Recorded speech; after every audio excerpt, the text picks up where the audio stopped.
피부나 얼굴에 해주는 줄기세포 시술 자체는 거의 실패가 없는 것 같아요. 이걸 해줬을 때 피부 결이나 모공이나 아까 상위 1%라고 얘기를 했지만 뭔가 그렇게 관리를 잘한 사람들의 가장 큰 특징 중에 하나가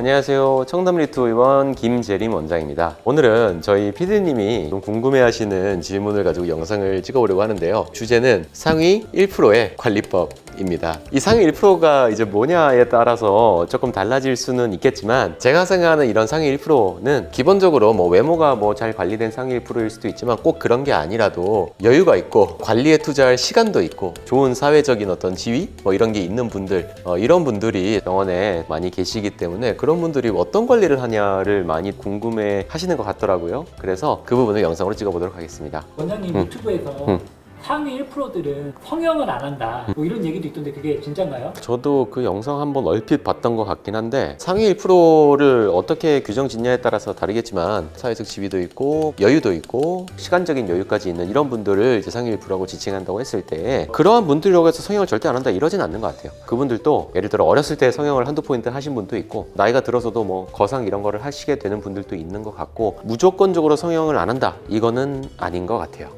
그럼 주로 어떤 거를? 제가 볼 때는 안티에이징 자체에 조금 신경을 쓰는 것 같아요. 이 안티에이징이라는 게 사실 뭐 복합적인 말이긴 한데 전신 안티에이징을 신경 쓰는 거 그리고 피부에 안티에이징을 신경 쓰는 거 두 가지로 나뉘긴 할 텐데 좀 여유가 있을수록 지금 자기가 얼굴이 많이 뭐 상해 있을 때는 그걸 해결하기 위해서 뭔가를 하시기도 하지만 대부분은 꾸준한 시술로서 얼굴을 좀 방어하고 자기 본연의 어떤 피부의 색이든 빛이든 이런 게 좀 더 자연스럽게 보이도록 하는 걸 많이 하는데 제가 볼 때는 대표적인 건 아마 줄기세포가 일단은 대표적일 것 같기는 해요. 이 줄기세포 시술이라는 게 최근에 굉장히 많이 인기를 얻고는 있는데 이게 크게 두 가지로 나뉘죠. 이 혈액줄기를 해가지고 전신에 맞는 게 있고 이제 얼굴 피부 같은 데 맞는 게 있어요. 근데 피부에 맞는 거는 굉장히 탁월한 효과를 나타내거든요. 사실 제대로만 시술해주면 광도 나고 모공이나 피부 결도 많이 좋아지고 한 번 했을 때도 유지도 좀 있는 편이고 그걸 반복할 때는 굉장히 유지가 길어지고 힘도 세지는 경향이 있고 전신 시술 같은 경우에는 우리가 1년에 두세 번부터 조금 더 많이도 하는데 이걸 해줄 때 전체적인 몸의 항노화 과정이 일어나서 뭐 아팠던 데도 좀 나아지고 컨디션도 많이 좋아지고 이렇게 되거든요. 근데 이 줄기세포 시술들을 이러한 분들이 요거를 굉장히 많이 하는 것 같다라고 생각을 하고요. 사실 이거 외에도 필러를 넣어서 얼굴을 확 좋게 하고 이런 개념보다는 좀 자연스럽게 예뻐지면서 자기의 단점은 조금 가리고 장점은 살리는 그러한 방식들의 시술을 많이 하는 것 같은데요.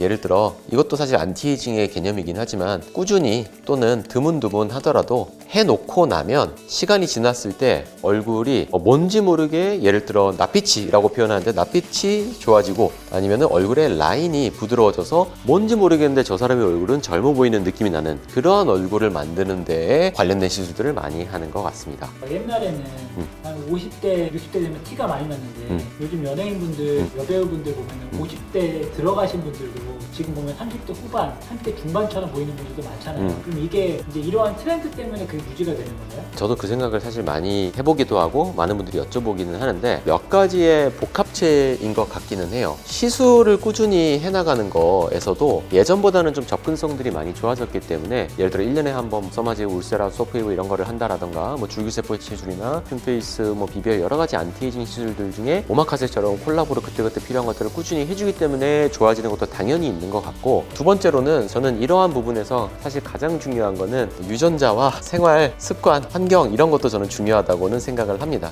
그래서 생활, 습관, 환경이라는 게 어느 정도는 좀 규칙적인 생활을 한다던가 운동을 좀 꾸준히 해준다던가 운동을 굉장히 꾸준히 할 때 피부 노화가 막아지는 면이 있고 뭐 유전자야 일부 뭐 연예인분들을 제외하고는 조금 다른 케이스라고 치더라도 근데 이러한 생활 습관 면에서도 음식부터 해서 운동이나 이런 것들을 규칙적으로 좀 관리해 나가는 것도 영향이 굉장히 크다라고 생각을 하고요. 요것과 요거 외에 유일한 변수는 시술 정도이긴 하기 때문에 여기에서 우리가 최근에 각광받는 여러 안티에이징 시술들을 빈도가 엄청 높지는 않더라도 내려놓지만 않으면은 그 동안이 꽤 많이 유지되는 것 같아요. 잊지 않고 꾸준히 뭔가를 해주는 것들을 할 때에 1, 2년 지나고 2, 3년 지나고 짧게는 한 3에서 6개월만 지날 때도 얼굴이 좀 나아져 있고 이러한 경우들을 많이 보기 때문에 꾸준한 관리 면에서 동안 유지에서는 좀 다른 면이 있지 않나라고 생각은 합니다. 그러면은 이 상위 1%라고 하시는 분들이 생활 습관이 일반적인 경우랑 좀 다른 게 있나요? 제가 볼 때는 이 분들이라고 해서 엄청 다르지는 않은 것 같아요. 솔직하게 말해서 예를 들어 이분들이라고 술을 아예 안 먹냐, 흡연을 그 누구도 하지 않냐 이런 거는 아니긴 하거든요. 몇 가지 그래도 공통점 중에 하나는 어떤 형태로도 운동은 좀 챙겨 하려고 하시는 것 같고,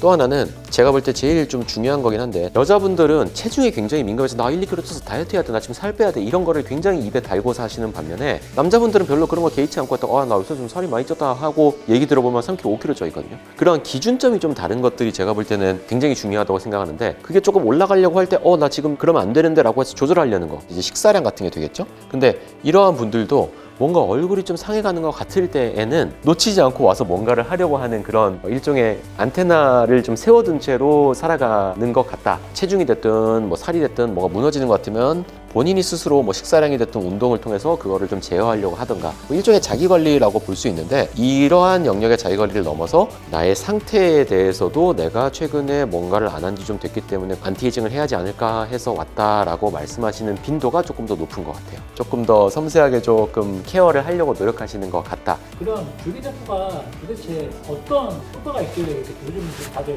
많이 맞는 거예요? 줄기세포가 요새 많이 하는 것들은 혈액줄기세포를 우리가 많이 하거든요. 근데 이제 이 혈액줄기세포라는 게 아주 엄밀히는 혈액줄기세포를 포함한 PRP 치료다 우리가 얘기를 하고, 최근에는 여기에 뭐 PRF라고 해갖고 항응고제 없이 이 피부린이 살아있는 뭐 이런 거를 하기도 하는데, 기본적으로는 피에서 성장인자를 추출하는 방식이거든요. 이 성장인자와 줄기세포들이 피에서 추출된 것을 다시 전신을 향해서 넣어주거나 피부에 시술을 해주는 것인데, 이렇게 했을 때 우리가 얻을 수 있는 기대는 크게는 이제 두 가지죠. 하나는 전신 안티에이징, 젊어짐 이런 겁니다. 이렇게 말하면 조금 너무 판타지 같기는 한데, 맞고 나서 며칠 정도 약간의 더 필요한 시기를 거친 이후에 몸에서 새로운 재생 반응들이 일어나면 이전보다는 훨씬 더 컨디션이 좋아진다거나 운동의 펑션이 좋아진다거나 피로도가 줄어든다거나 수면의 질이 좋아진다든가 이러한 어떤 전신 건강의 개선을 기대하고 하는 것들이 하나가 있고요. 두 번째는 가장 직접적으로 느끼는 것 중에, 저는 전신 같은 경우는 느끼는 것에 편차가 있는 경우도 있지만 이 두 번째 피부나 이 얼굴에 시술하는 것 같은 경우는 피드백이 빠른 편이에요. 그러니까 제가 볼 때는 줄기세포에 대해서도 최근에 점점 더 유명해지면서 여러 가지 막 이야기들이 많이 나오는 걸로 알고 있어요. 혈액만으로도 충분하다, 뭐 지방이 더 좋다, 골수가 더 좋다, 배양을 하는 게 진짜라는데 여러 가지 의견들이 있거든요. 그러한 것까지 나아가지 않더라도 피부나 얼굴에 해주는 줄기세포 시술 자체는 거의 실패가 없는 것 같아요. 이걸 해줬을 때 피부 결이나 모공이나 아까 상위 1%라고 얘기를 했지만, 뭔가 그렇게 관리를 잘하는 사람들의 가장 큰 특징 중에 하나가 얼굴에 약간 낯빛이 좋아지는 거기는 하거든요.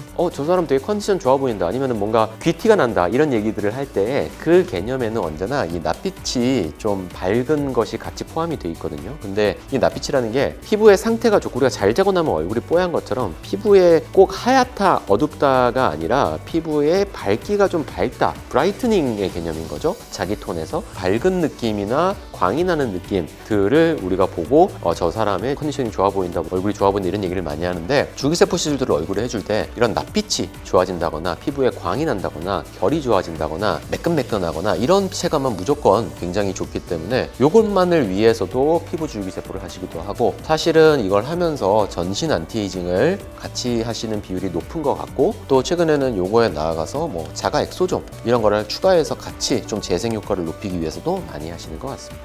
낯빛이 좋다라는 게 정확히 어떤 걸 얘기하시는 거예요? 낯빛이라고 얘기하니까 뭔가 좀 와닿지 않는데, 약간 얼굴에서 빛이 난다 이렇게 표현을 해도 될 것 같아요. 그러니까 이 빛이라는 게 여러 가지의 합이긴 하거든요. 그러니까 피부가 매끈해야 되고 수분감이 있어야 되고 너무 건조하거나 잔탄력이 떨어져 있지 않아야 돼요. 적당한 탄력감과 적당한 수분감과 또 요철이 없는, 사실 좋은 피부를 얘기하는 거긴 한데, 아주 좋지 않더라도 피부의 상태가 좋으면 얼굴이 굉장히 좀 빛이 나면서 좋게 이렇게 이렇게 보이는 그 느낌이 날 때 우리가 저 사람 좀 얼굴이 뭐 관리한 것 같다, 티는 안 나는데 얼굴에 피부가 되게 좋다, 아니면 여유가 있는 사람인 것 같다, 요새 컨디션이 좋아 보인다, 약간 이러한 복합체거든요. 그래서 어떤 면에서는 이 나피지션은 귀티가 나 보인다는 거에 한 축이라고 저는 개인적으로 생각을 하는데, 결국은 이 피부의 수분감, 그 다음에 결, 요철 이런 것들의 합이에요. 그리고 약간 재생이 돼 있어서 건강한 그런 피부 장벽, 이런 것의 합이기 때문에 이러한 부분이 좋아질 수 있는 면에서 사실 혈액주기 세포를 피부에 시술해 주는 것이 굉장히 즉각적이고 반응이 좋기 때문에 그거를 느끼셔서 이 시술을 사실 굉장히 많이 하는 것 같아요. 오늘은 상위 1%의 관리법에 대해서 어떤 부분에서 그분들이 많이 신경을 쓰시는 것 같고 어떤 시술들을 위주로 많이 하는 것 같은지에 대해서 소개를 드려보았고요. 다음에 또 좋은 영상으로 찾아뵙도록 하겠습니다. 감사합니다.